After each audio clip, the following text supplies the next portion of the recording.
You guys. Hey, what's up, you guys? Welcome back to the Gabby Hour. I'm your host, Gabby Giselle, and today's podcast episode. Today's.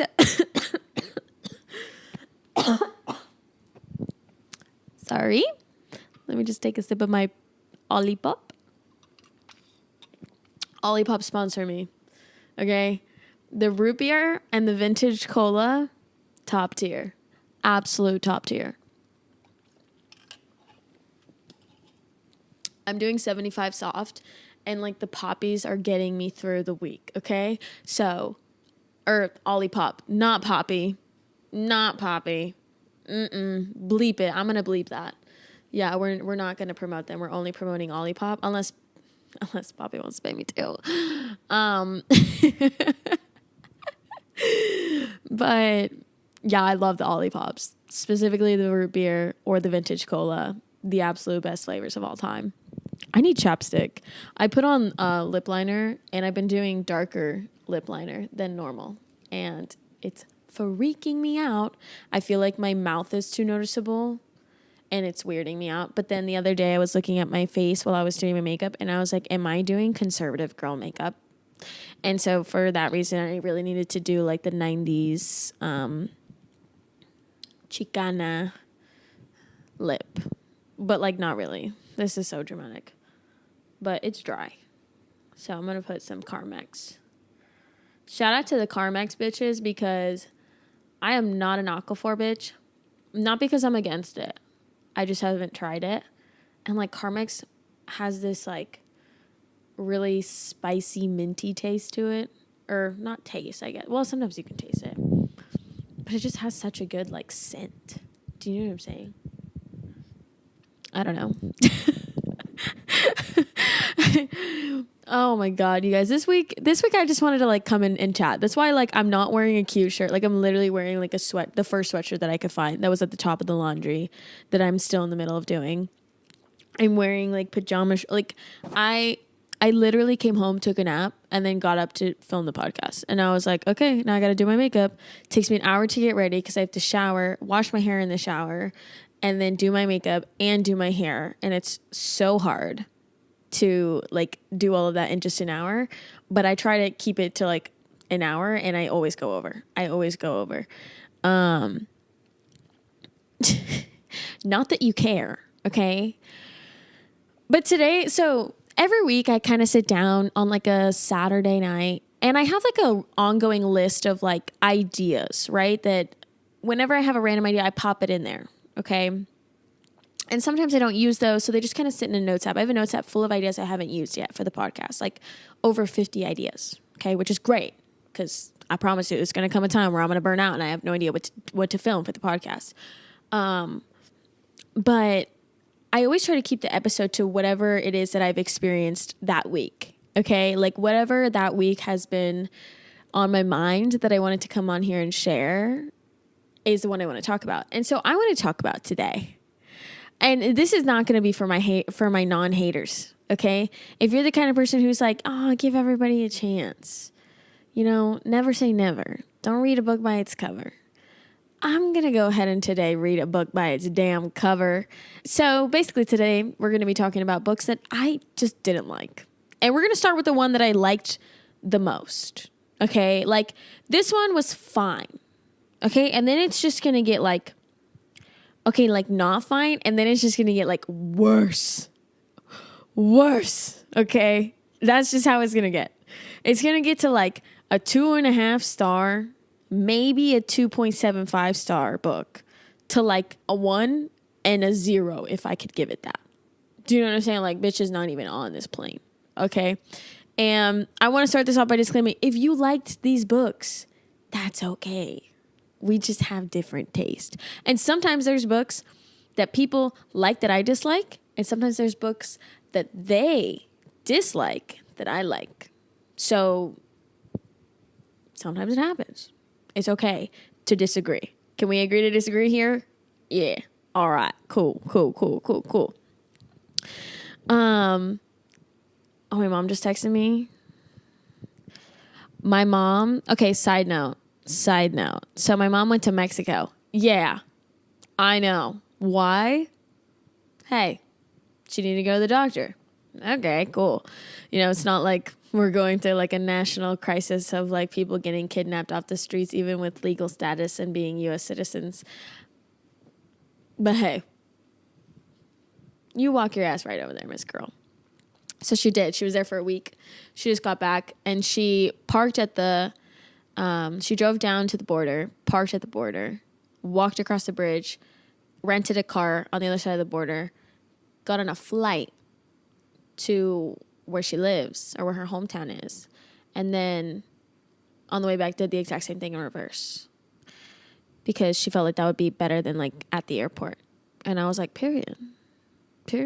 Love to know that there's more ice on U.S. soil in airports than there is ice on the border.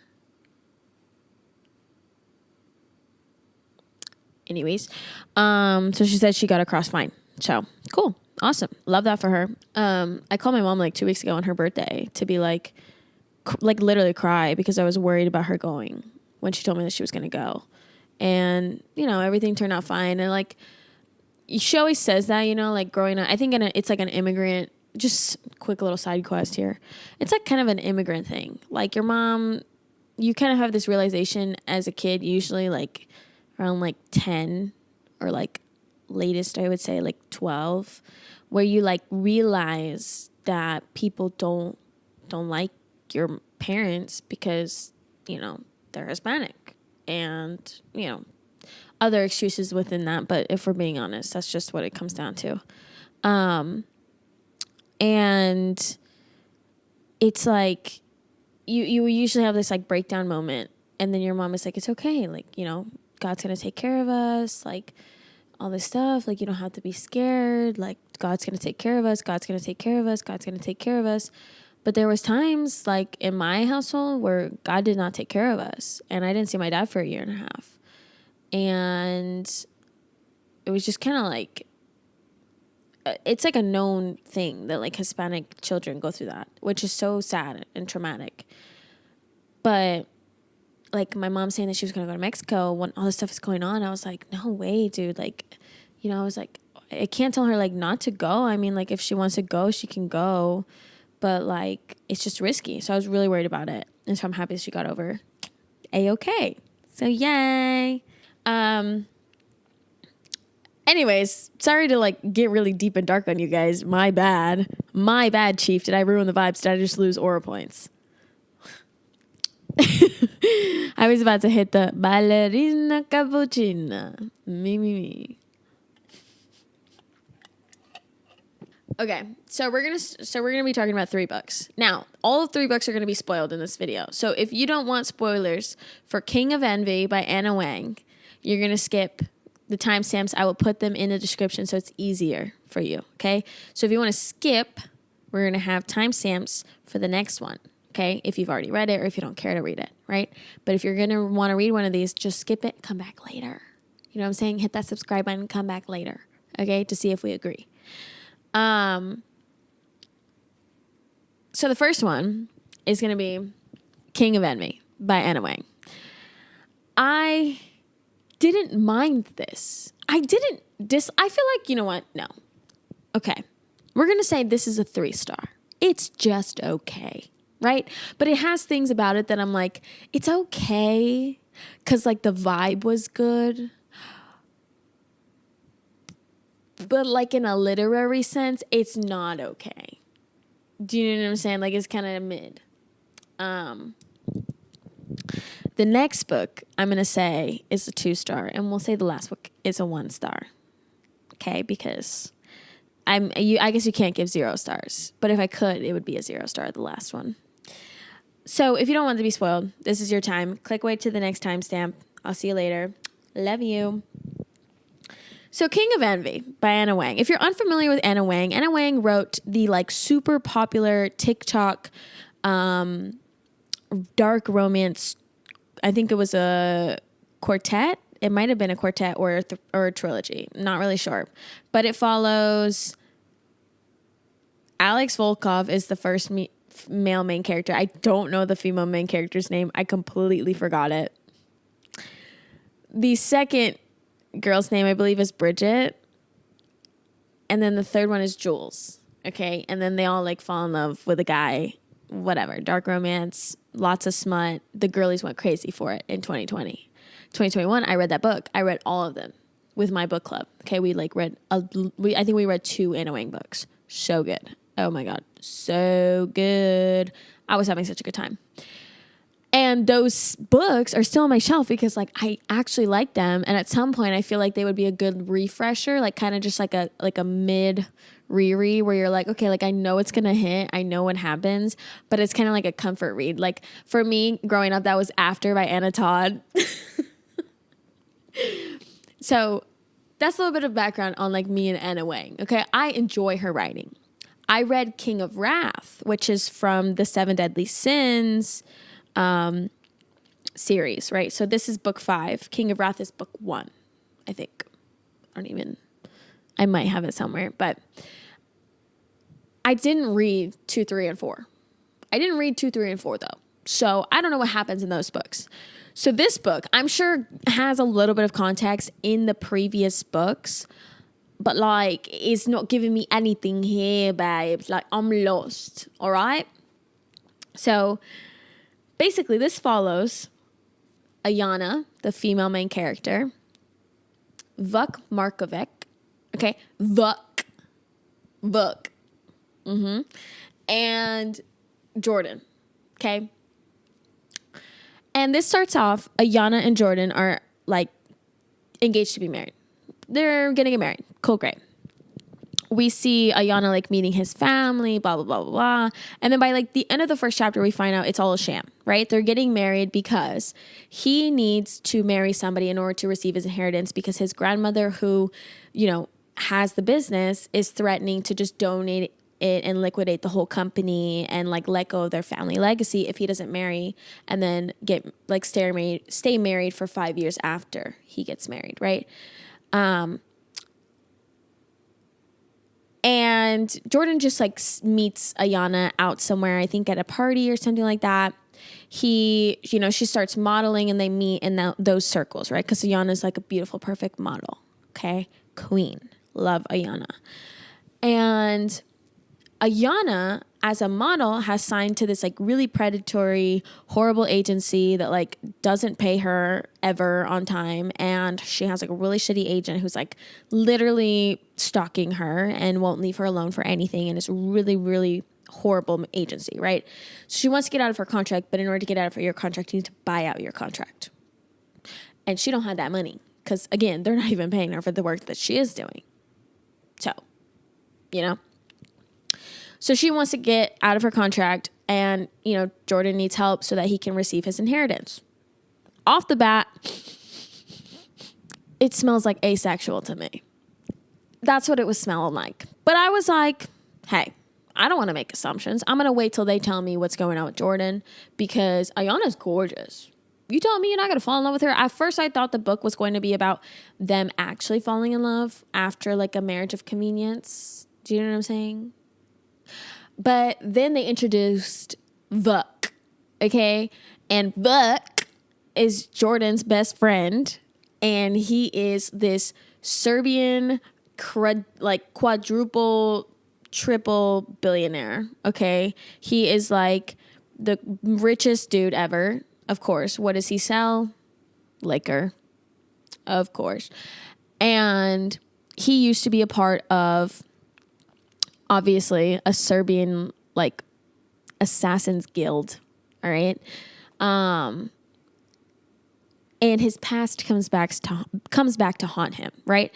Now, Ayana opens up with her POV of him, and she's like, he's super weird. He's always been kind of weird towards me. I don't think he likes me.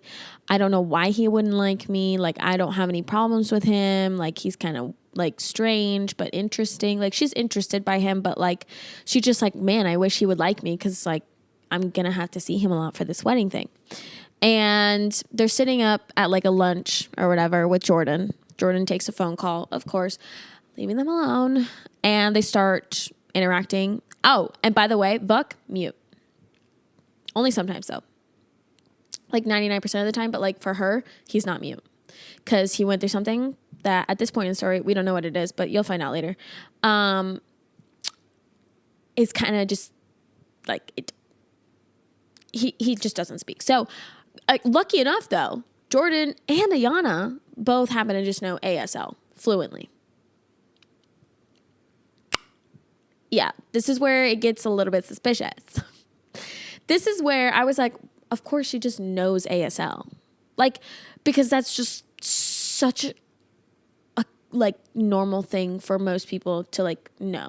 Do you know what I'm saying? Like, I know a little bit of ASL. Like, I know ASL. I can do the whole alphabet, but like, I used to know so much more, like cookie, which like my hand would be open like cookie, but I'm holding the microphone. Okay.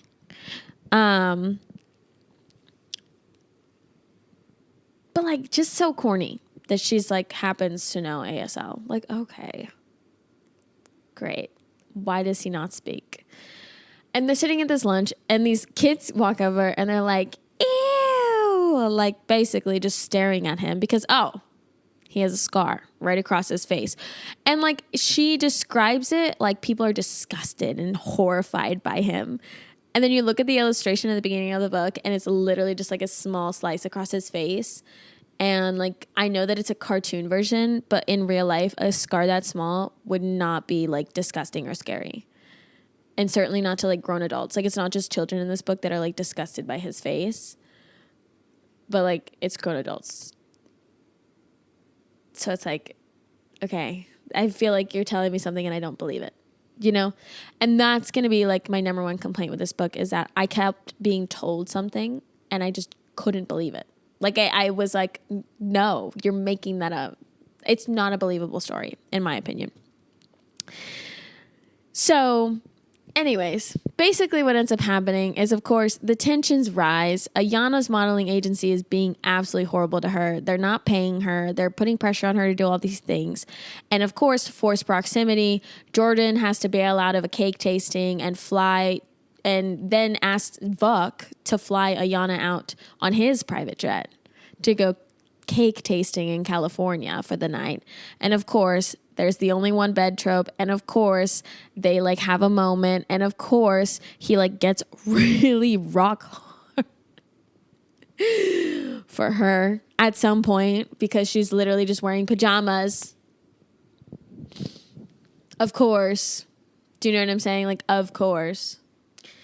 So they get back to New York and they have an interaction in a coffee shop. They end up like starting to like spend some time together. Now, this is kind of where a second side plot comes in. Okay, so we have like Ayana's world, which is like having to be fake married to Jordan or fake fiancé to Jordan, and then like low-key being sexually attracted like extremely to like Vuk. And then also like your modeling agency sucks. So like, you know, which is why you're in this mess in the first place.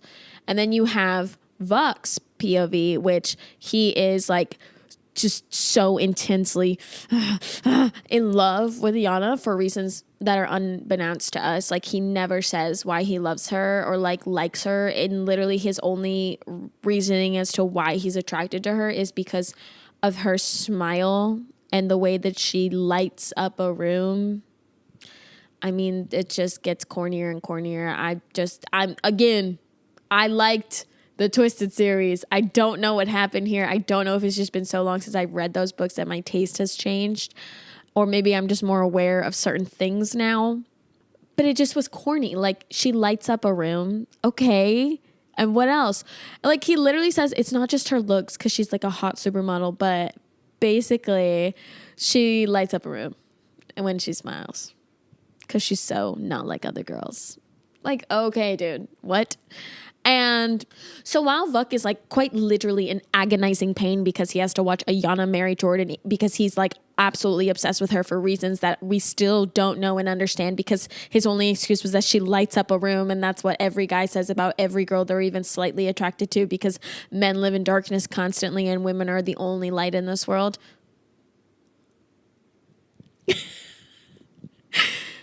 So after all that,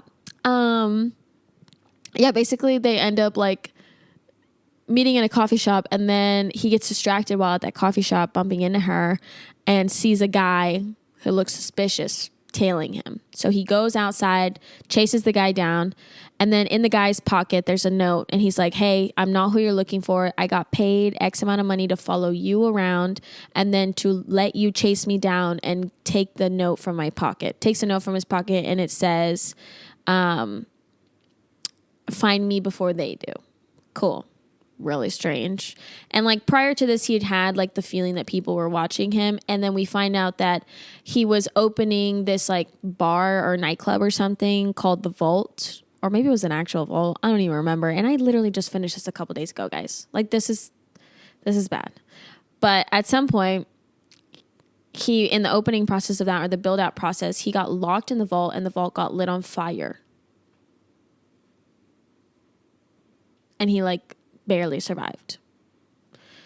So clearly there's been somebody after him, and he has like a total like crazy surveillance team, like led by like a Navy SEAL named Sean. I don't know if he's actually a Navy SEAL, but like that's all I'm thinking about. Like I'm thinking about the guy from Manhunt, the Navy SEAL that shot Osama bin Laden. Yeah, that's him.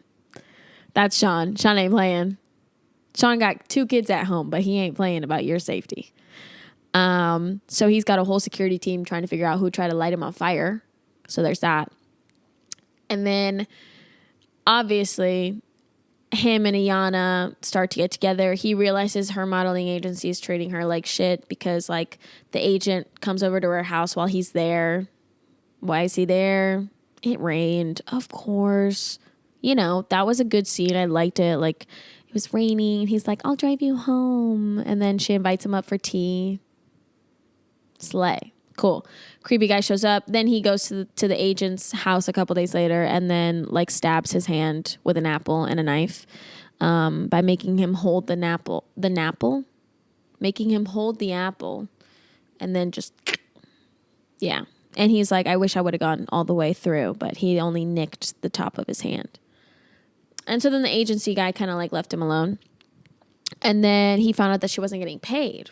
And he was doing all this research into the owner of the company and like all these different things, but they couldn't really find anything on them because he knew that like the modeling agency sucks. So he wanted something on them so that he can get her out of her contract.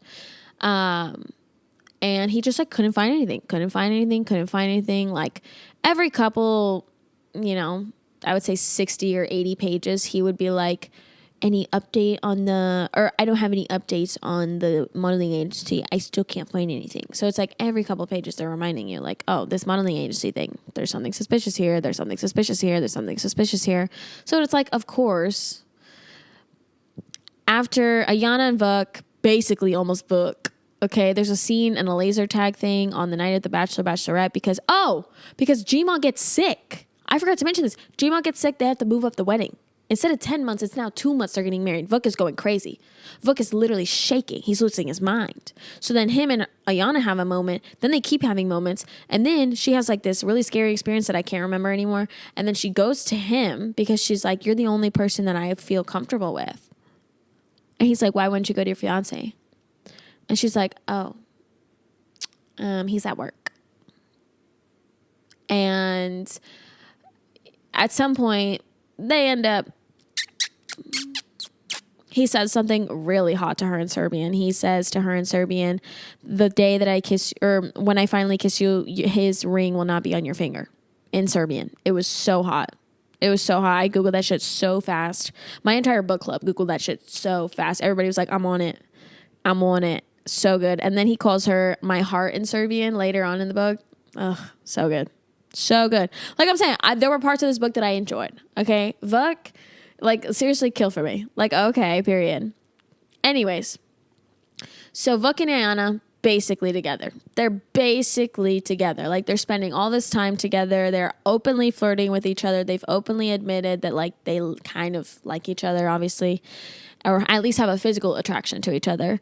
And then one night Ayanna invites him over to a hotel. And he comes over and they have like this whole scene, and afterwards they're about to like do the thing, and he's like, leave him. And she's like, I can't. And he's like, why? And she's like, I can't tell you. And it's like, okay, but you can though. Like, I feel like she could have told him because Vuk is Jordan's best friend. So like, why would he not? Like, I don't get what negative thing could come out of that. But like, hey, okay. We have to move the plot along, right? So then it's like, that's like 2 weeks before the wedding. Wedding's coming up, right? They've, been trying to get surveillance on these Brotherhood people who are after him. Oh, because did I mention that the note was attached to these mafia people who were like after him, trying to kill him? Yeah, that's the whole side plot. Basically, this mafia called the Brotherhood has split into two. Okay. And one side wants to rule and the other side wants to rule. And so then there's like, between them, they're doing a competition to see which side can get Vuk head on a plate. Okay.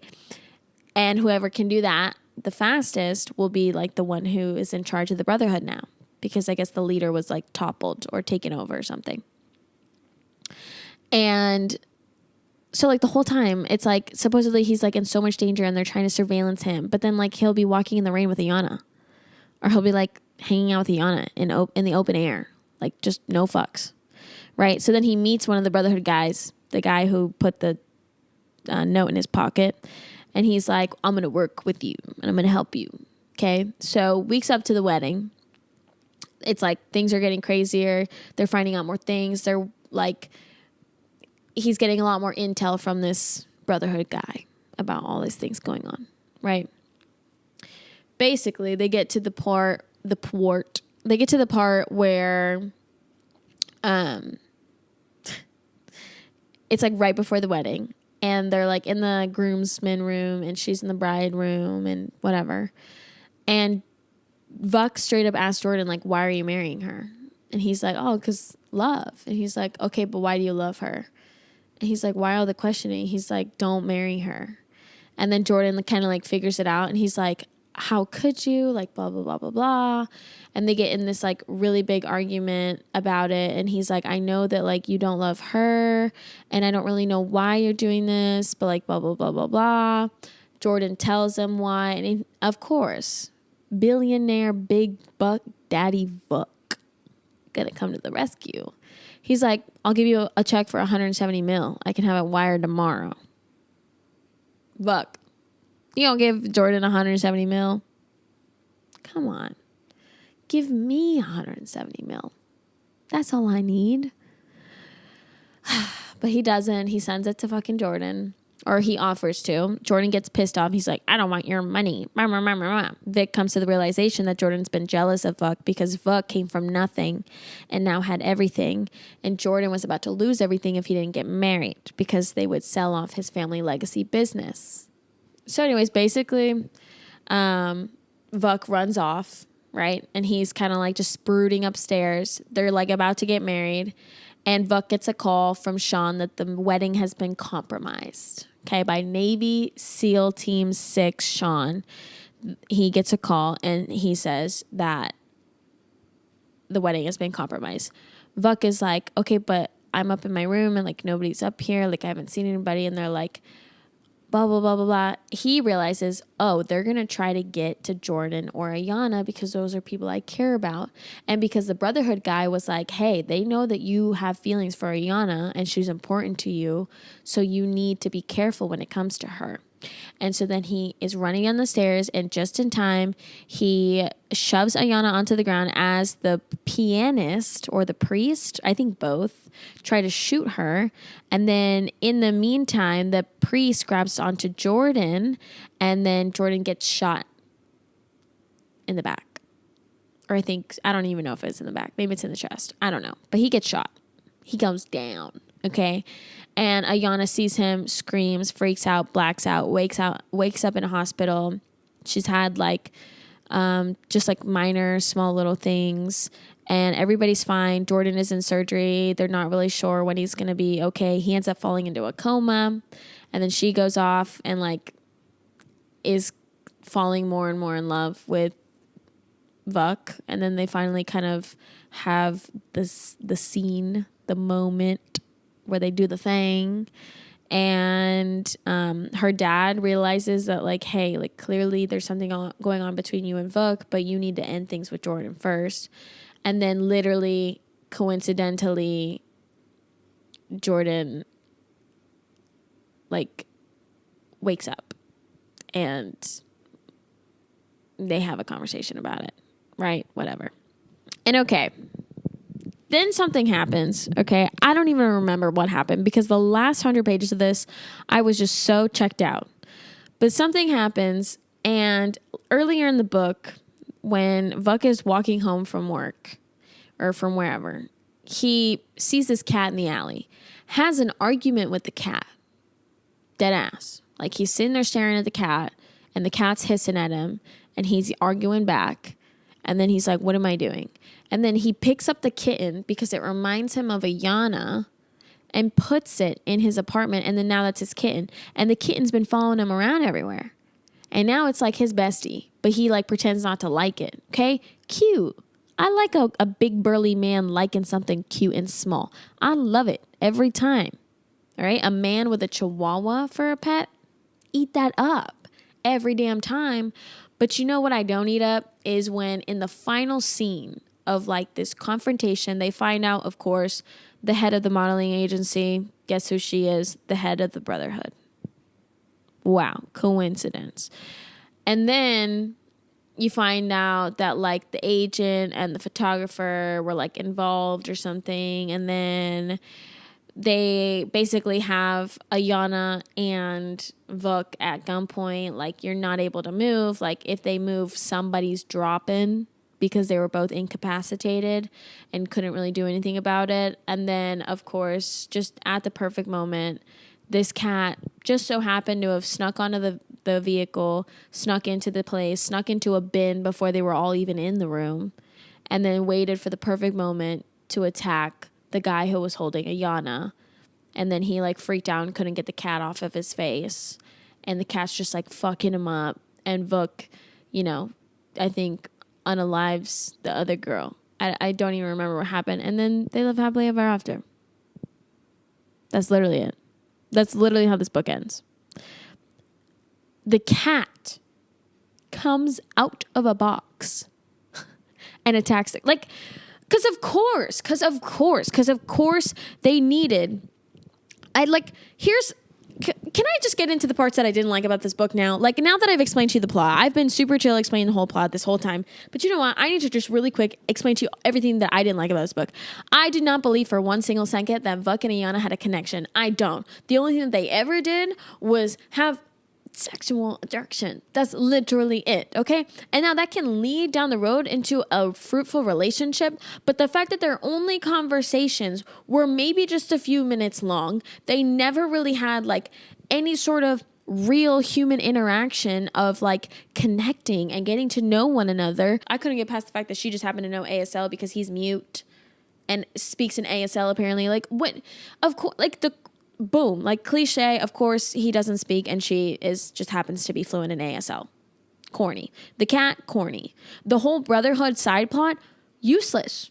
Honest to God, useless. It could have just been that there was like something intense that happened with like his companies, whether that's like hackers or like a side company, like a competitor that maybe was trying to fuck with them. Cool. Or like make him a mafia man who's like an actual mafia man. Like, he wasn't even a mafia man. And then it was like, he's so dangerous and he's so this and he's so that. He doesn't like ever do anything that crazy. I'm gonna be honest with you. Like, he tortures this guy who like tried to assault Ayana during a photo shoot and like breaks his hand.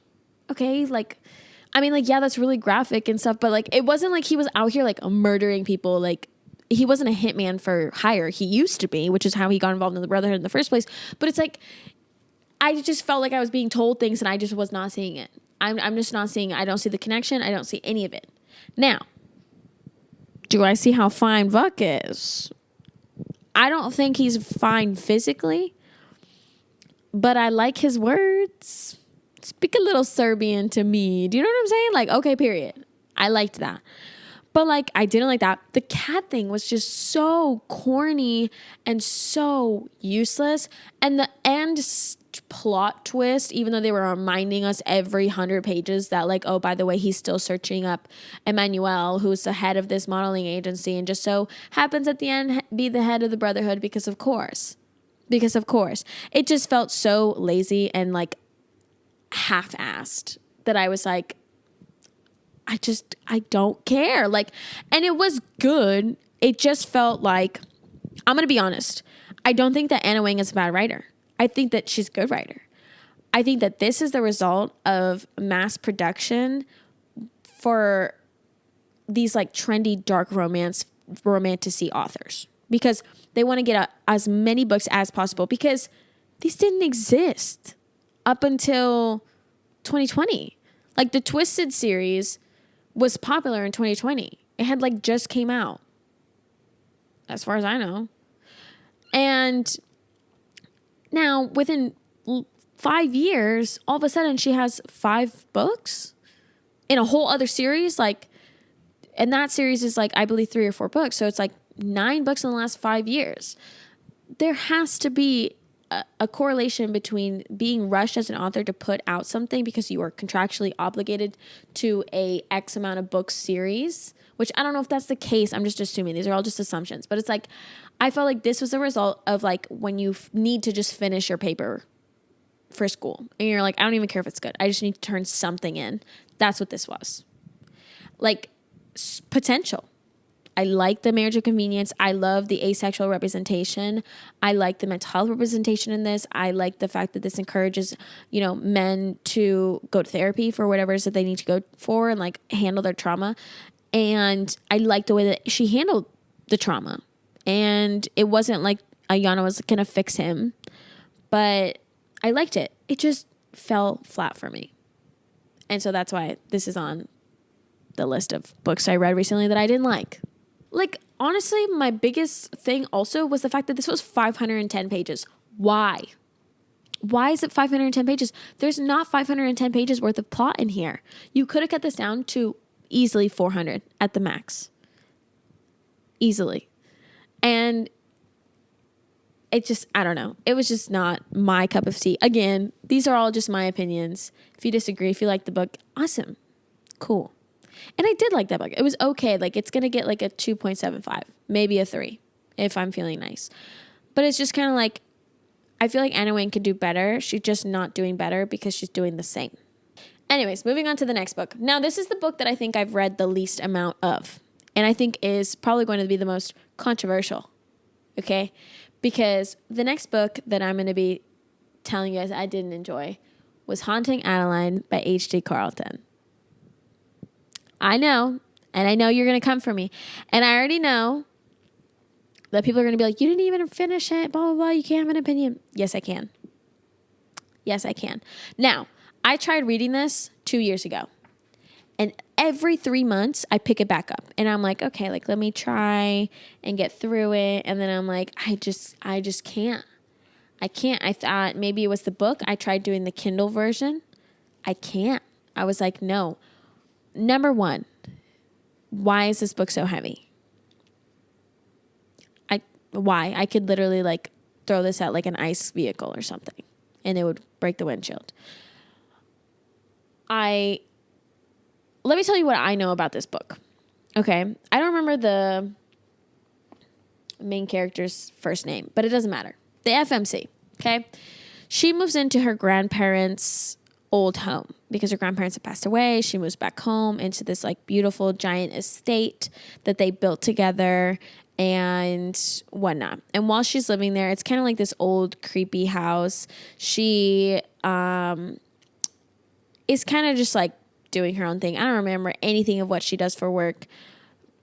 But basically she finds these like diary entries from her grandmother who was writing about a man who was like watching her, and then how she had an affair with this man. And then like at first it was kind of like, okay, is it a real man or is it like a ghost? Because he like only appears as a shadow like in the window or like down the hallway and stuff like that. And then he like disappears really quickly. And then as she's like reading these entries of her grandmother's experience, she feels like she's being watched in the house as well. And she finds out that she is, and da-da-da-da-da. One night something happens and she finds like a rose petal, I believe. Yeah, she finds like a rose petal or something in her house or on the porch or something. And she's like, oh shit, somebody is watching me, right? And so as she's uncovering these journal entries of her grandmother, she's basically living through the same thing where she has like a stalker. She ends up finding out who he is. Well, like, I guess she finds out who he is. And she begins like Stockholm syndroming. Not that he's like kidnapped her or anything, but like they begin to have crazy like sexual relations. Anyways, so that's really strange. Okay. And that's about where I stopped. Okay. That's about where I stopped. Now, there are other things that happen in between there that like are probably important that I just forgot about. Because again, I haven't read this for like 2 years, and every time I've tried to read it since, I just can't do it. Okay. And I know that this is like beloved, but I just don't think that this is for me. Like this specific, I just don't think that this specific type of dark romance is for me. Like, I don't think, again, these are my opinions, and I don't judge people for liking these books. Like, if you like them, great. Like, I think people enjoying books in general is awesome. I don't care what kind of book you like to read. But it's just how I felt about it. Because I feel like everybody has such good things to say about this book. And I'm like, did we not all read the same thing? And I find it really interesting when people have differing opinions on books, when I'm like, it's such a clear answer. Like, this is a no. Like, what do you mean? But I have a friend, Kaden, and she's like my book bestie. And she absolutely loves this book. She loves everything by H.D. Carlton. And I don't know, like, I think that I don't think I'm going to give this a chance again. I've tried. I really have tried. It's just one of those things where I just can't get over how strange it is. Like, how at first it was almost like trying to make you believe that the same ghost that was haunting her grandmother was haunting her, but it's not. It's just that like her grandmother had like an affair and like this guy was stalking her, but it just so happened to be happening like at the same time where she's uncovering her grandma's diaries, and then and it's just like, and then he starts like sending her messages or writing her letters. Like, look at this. It says, unknown. Don't feel guilty, baby. I don't make idle threats, so consider this a lesson learned. So it's just like one of those things. Like, I just didn't like this. I really wish that I could like it. I wish I knew more about it. I just don't really care. Like on the back, it just says like the manipulator and the shadow. And I don't know who those are. I don't know anything. There's no synopsis in here, I don't think. So yeah, it's basically all you find out about the book before you go into it. There is a playlist. Like, I will say, like, I feel like this is probably just a genre that's not for me. And not that I don't like the whole, like, kidnapping trope or stalker trope. I just think that, like, this sort of female main character who's, like, super... I remember she was super insufferable and super just, like, dumb. And I'm like, dude, you are so annoying. Like... It felt like she was somebody who enjoyed the attention, you know, like she was not like other girls, but in a pick-me way. That's like what the female main character gave me. And I just couldn't. I was just like, no, I don't like her. I didn't like Zaid, who's the male main character, Zaid Meadows, who's the main male character in this book. I don't care for him. I don't find him attractive. I don't even think that there should be a book written about him. But again, that's just my opinion. I don't think that this is for me though. I think I need some semblance of like an actual romance. I don't like it when it's like, oh, like I just killed that guy. Like, here's a rose petal for you. Like, you know what I'm saying? Like, it just felt very disingenuous, I guess. That might be a better word. Like, I don't know. I wasn't a big fan, and I won't be finishing it. I won't be reading it, but that is like worse in my opinion than King of Envy. Even though I did finish King of Envy, I just didn't finish that one. Now the next book, I DNF'd at 62%. Okay. So I think that I can talk about it because I feel like I've read the whole book and I feel like I already know what happens at the end of the book. Okay. So the next book that we're going to be talking about that I disliked recently was Tasting Red by, what was her name? I don't know. I'll put it on the screen. But I feel like this book was sold to me as a dark romance, Red Riding Hood retelling that was like enemies to lovers, smutty, sexy, like werewolves, witches, humans, like this really cool urban fantasy world where I believe there's still vampires and did I already say werewolves? We'll get into it. And so we voted on this for book club and then later switched and ended up reading King of Envy instead because it was bad. And this book has like such good ratings. And I just don't know if it's just, again, probably just not for me. Okay. But man, I'm reading these 4-star reviews and I'm like, what are we reading? Like, are we reading the same book? I don't think we are. I'm like so scared. Like, am I dumb? Am I going crazy?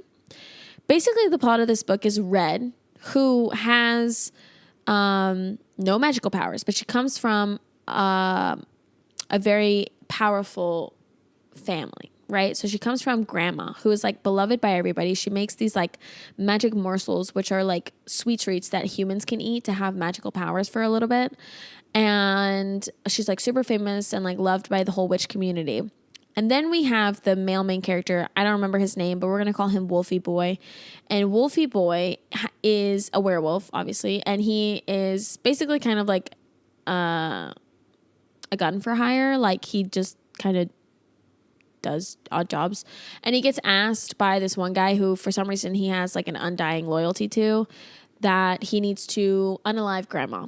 So he sets on it. He's like, okay, well, that's crazy, but sure. He does it anyways. So he goes off in search of grandma and finds out about her like estate in the woods somewhere. And he goes there posed as a security guard to kind of like check out the place and get grandma and take her and unalive her.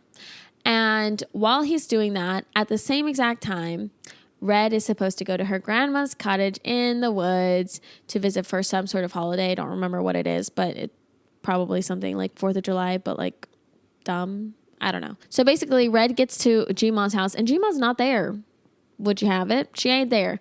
But she's like looking through the house. She's kind of like walking through the house like, oh, grandma, like blah, blah, blah. Like, how's your day? Like, I'm coming home from school and this, that, and the other and da, da, da, da. Or she's not going to school. She's working or whatever at a bar called the Poison Apple. Again, this story had so much potential. I really like this idea of like the Poison Apple, which is like a bar where like no warlocks can come, like no magical people can come. It's just humans. I really like the idea of like that. Like I really like the concept. And very early on in the book, we find out that Red has basically, she goes into heat. Okay, so Red has a period, and then in her ovulation phase, she goes into full heat. Like when I'm saying she's in the library, like studying or something, and then all of a sudden these two guys just like literally give her a morsel of attention, and she is dripping. She is ready for them. She is ready for them, like spread wide open.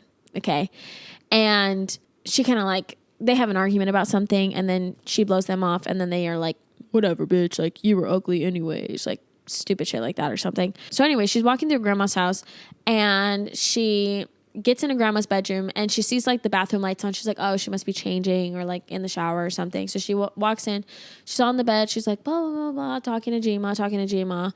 And then out comes Wolfie Boy and she's like, oh.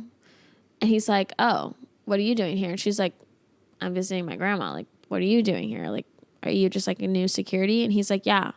He's like, your grandma's not here? And she's like, no, I thought she was here. And he was like, oh no, like maybe she's just on her way or whatever. And it was just like a really weird moment because like instantly he's like, she smells like sex. And he's like, I want her. And she's like, I need him. I need him to survive. She can't breathe without that. She's like, I literally cannot breathe without him being. Yeah, she freaks out like that. And so on Gma's bed, first 25 pages, they get it on. Swear to God. And while they're having the most mind-blowing, like amazing sex of their life, a ice mage breaks through the windows of the bedroom, because of course it's made of windows, and he just breaks through the glass and tries to like take Red, and he's like, give me the recipe. And Red's like, I don't know what you're talking about. And then Wolfie Boy with his Pinar explosion chamber, like rock hard, beats up the ice mage, turns into wolf form. Red fucks off. She's like, okay, bye. I'm not going to be a part of this. She leaves. She goes to work at the Poison Apple. But before she goes for her shift at the Poison Apple, she goes home and takes care of her situation because she needed a little bit of help, if you know what I'm saying. I'm like, don't look at it. So she does that, goes to work. While she's working at the Poison Apple, guess who shows up? Wolfie Boy. And he's like, dude, you like, what's going on? Like, blah, blah, blah, blah. I can't get in touch with your grandma. Like, has she reached out to you? Low-key, he's just trying to work her so that he can unalive grandma. And he doesn't really know what's going on. But he's like, oh, obviously somebody's trying to come for G-Ma. And they found Red instead. And he's like, what were they asking you for? And she's like, I don't know. And he's kind of like suspicious of her. And she's like, okay, like, you need to leave me alone. Like, this is a human-only bar. Like, you're a bodyguard for my grandma. Like, I don't know. You tell me where my grandma is. What do you mean you don't know where she is? And then he kind of, like, sits there, and one of the bartender people, or one of the customers, actually, was being rude to her, and he was like, that's not how you talk to a lady, and, like, he beat him up a little bit, or, like, threatened him, and then he was nice to her. And then he, like, comes back home with her. He, like, walks her home and then ends up, like, staying in her apartment. And he, like, hears her at night literally, like, taking care of herself because she's in heat. And he literally, like, listens from the outside of the door and is, like, you know what I'm saying? Like, just going at it. On the door. On her door. While she's in there. Silently. He can hear her because he's a wolf. Yeah.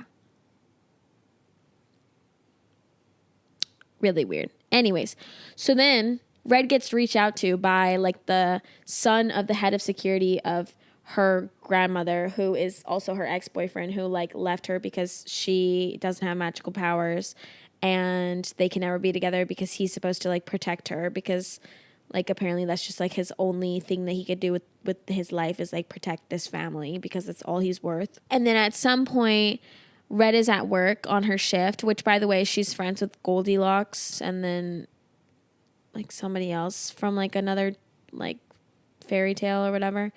And, yeah, she just, like, it was just so strange and so bad and very insta-lusty and lacking dimension and lacking actual plot because the whole plot was essentially that like somebody's after her. We don't know why. And at some point, like while Red's at work, like Ansel and Gretel, who are like incesting, okay, pull up to the function and like threaten her. And then Wolfie Boy saves her from that. And then like something else, like it just, there's a lot of conflict with people trying to come for her. Like at one point there's like this giant,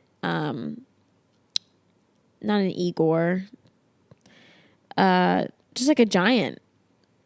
Is it called an Igor? I don't know. Anyways, just like this giant like monster thing tries to take her, and then of course Wolfie Boy saves her, and then somebody else tries to come for her, and he saves her, and like it just like a bunch of these things that are going on, and we don't know where Grandma is, and I think at the point that I stopped, we still don't know where Grandma is or whatever.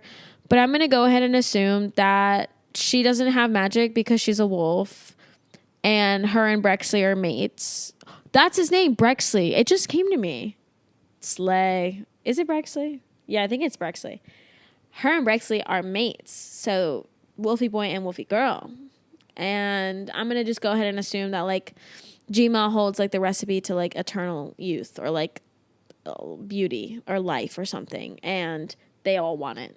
Like I don't know. Honestly, that book was just so crazy and like boring at the same time and like weirdly sexual. Like at one point he's watching her while she's watching him like from across the room take care of themselves. Like I am all for smut, but like again, you need to have the buildup. There was no buildup. Like I said, like on the page, on like page 23, they're already like balls deep. Like, what do you mean you're balls deep 23 pages in? You don't even know this person. You just locked eyes with them for 5 seconds and then decided that's my man. What? What do you mean? What do you mean? And like, I never once believed that Red was really in danger. Like, obviously. And then, like, I don't, again, I didn't finish the book. It's an interconnected standalone series as well. Goldilocks has a book. I'm sure the other girl will get a book, whatever. But it's like, man, I just don't care. Like, man, was that just like such a bad Red Riding Hood retelling? It wasn't even a Red Riding Hood retelling. Her name is Red and she has red hair. That's literally the only bit about it that matches. And like, he's a wolf, I guess. And it's like, it's not even like he threatened her. Like, it's not like they had like this weird like dynamic, this like power. Like, I was just so bored. Just so bored and like so confused as to like why anybody would like that, to be honest with you. And I think that book club agreed on it with like a majority. I think it was like 5 out of the 6 of us were like, absolutely not. We hate this book. Like, we can't read this book, and decided to switch to something else. And that's when we switched to King of Envy. And like 2 of the girls really liked the book and like, cool, you know? Again, these are all just subjective, but I was like, girl, what do you mean? We're 23 pages in, you're already on this man. And like, have standards a little bit. Goddamn. I was like, oh my God. Oh my God. But honestly, I can't say anything, because if y'all haven't watched last week's episode where I talk about how I met my boyfriend, I was no better. That's pretty much like what I wanted to talk about this week, because I thought it would be really funny to kind of explain to you guys. And like, let me know if you guys want me to do more, because there are other books that I've read in the last couple of years that I really dislike, or I can even do books about, or videos, podcast episode about my books that I really, really enjoy. I want to do a video or a podcast episode where I talk about like the intersectionality, I think that's the word, of like 2010s YA dystopia and like boy bands and like pop culture, like just how all of that mixed together to create the generation that we are today on the internet, and like that consume books. And a lot of us are here on BookTok. So I think it'd be really, really cool if I talked about that. So I might do an episode on that next week, but I'm not really sure. Also, for my Yuck and Yum of this week, if you guys are new here, we do a segment at the end of every single episode called Yuck and Yum, where I talk about something that I disliked this week, or something that happened that I was given the yuck over, and then a yum, something that was good, something that I like, something that I'm enjoying. Something that I'm enjoying right now, murder mystery videos. If you guys don't know who Bella Fiore is, she's Australian.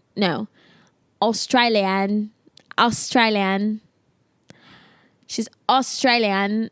And she is the absolute best. I used to watch her in high school back in like 2017, 2018, do Murder Mystery Mondays or Mystery Mondays or Murder Mondays or something like that. And she basically just talks about real true crime cases. And I've been loving watching her videos. Like, she's been uploading videos still for years. And I forgot completely like how much I used to love her videos. So I resubscribed to her. And I've been watching them like every single day. I watch like at least one, and they're like an hour-long video. Like, they're not short videos, and I love watching them. And the other thing that I also have been loving is Kingdom of Ash by Sarah J. Maas. It's literally like next to me at all times.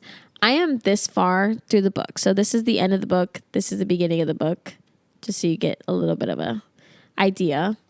There are, I believe, like 990 something pages, and I am currently on page 663. I'm on chapter 79, and oh my God, y'all.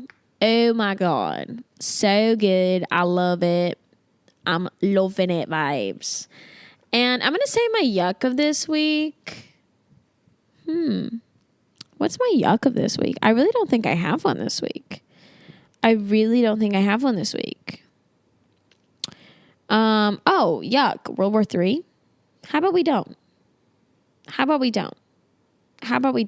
Hey, do we really need to go to World War III? Do we? Like, I feel like we got enough to worry about right now. And like, how do we have enough money for that, but we don't have enough money for like mental care for veterans, or mental health care for veterans, or like health care for U.S. citizens, or like proper public transportation for Americans, or like maybe reform to like the immigration system to make the process easier, faster, more accessible, and efficient. Yeah, I don't know. Just me.